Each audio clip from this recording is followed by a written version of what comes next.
So hello no, ngayon mapag-usapan natin itong tungkol sa mga babae ngayon no, na nakapost, na laging nagpo-post, mga vlogger na nakabra, nakapanty, nakaklibid, sumasayaw, kitang-kita yung mga dibdib nila for the sake of views, like, and money, kasikatan. Ito naman talagang in-offer ni Satanas para doon sa mga taong hindi kumikilala sa Panginoon.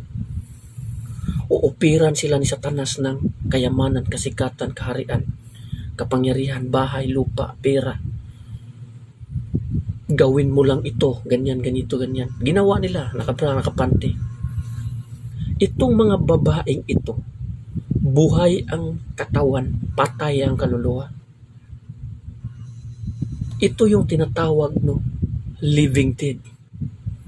Dito sa kasulatan, Lucas 17 verse 1, sinabi dito, tiyak na darating ang mga sanhi ng pagkakasala, ngunit kakilakilabot ang sasapitin ng taong panggagalingan na yon. So, kakilabot kung ikaw ang sanhi na nagkakasala ang bawat tao dahil sa iyong prostituting na suot, prostituting na mga gawa, kakilabot ang sasapitin mo pagdating ng araw.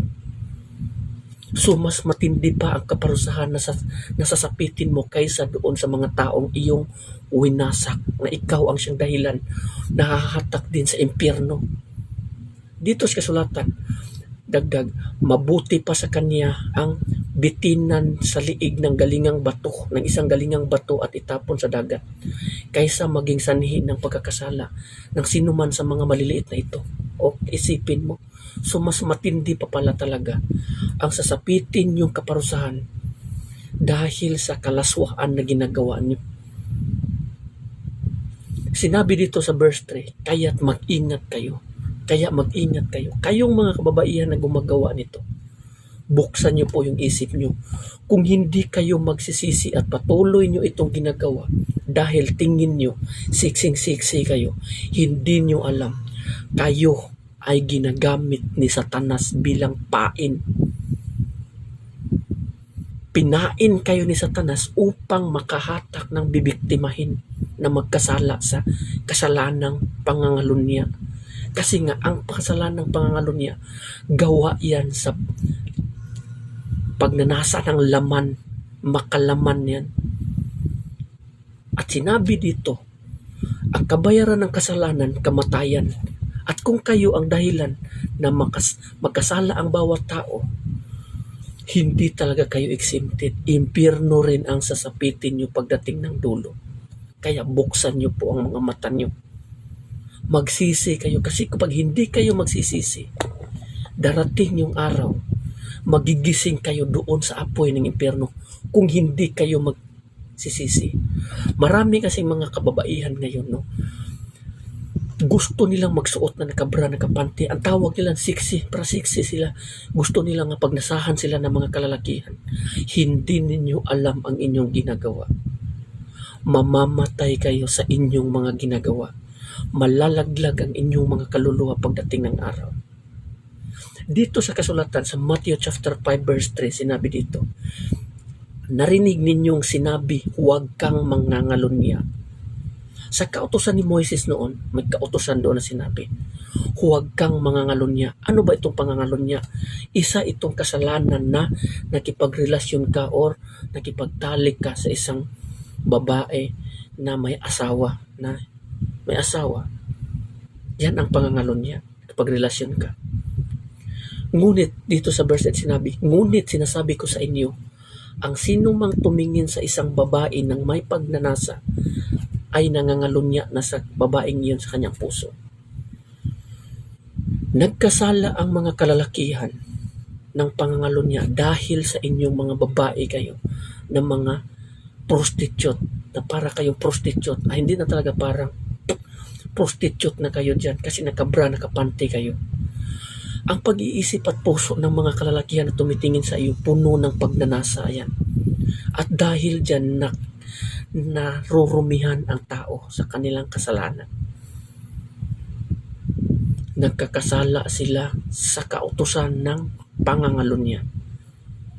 At sinabi ng kasulatan, walang taong nangangalunya na makakapasok sa kaharian ng Diyos. Kung hindi mo ginagawa ito, hindi sana magkasala ang mga kalalakihan na yan. Dahil ginawa mo ito, ang mga kalalakihan ito or kahit sino man, kahit mga babae, tomboy, nagkakasala din sa mga ganito. Dahil sa iyo, mas matindi at kakilakilabot ang sasapitin mo pagdating ng araw.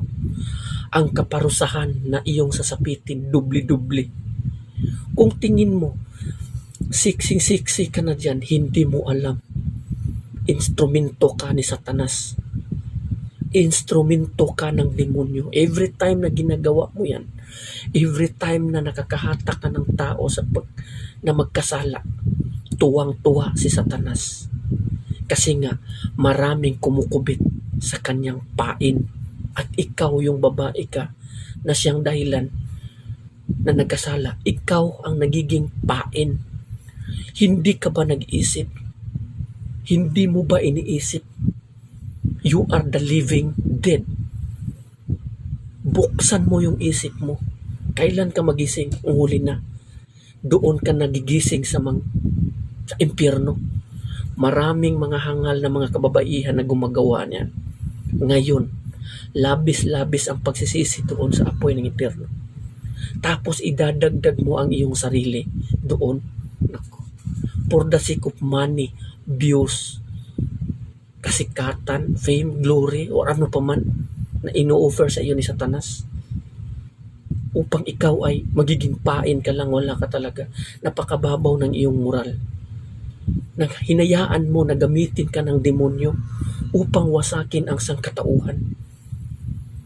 Hindi ang demonyo ang iyong kinakaaway. Kinakampihan mo ang demonyo at ikaw mismo kinakaaway mo ang Panginoon dahil ikaw mismo ang dahilan kung bakit ang mga tao lumalakad patungo sa kaparusahan ng impyerno. Kaya kung may sakto ka lang na kaalaman, buksan mo sana ang isipan mo. Repent, magsisi ka at bumalik ka sa Panginoon. Kasi kung hindi, darating yung araw, mananatili ang puot ng Diyos sa sino man na gumagawa ng karumaldumal at kalaswaan dito sa mundong ito. No? So hanggang dito na lang. Maraming salamat and God bless everyone. Amen.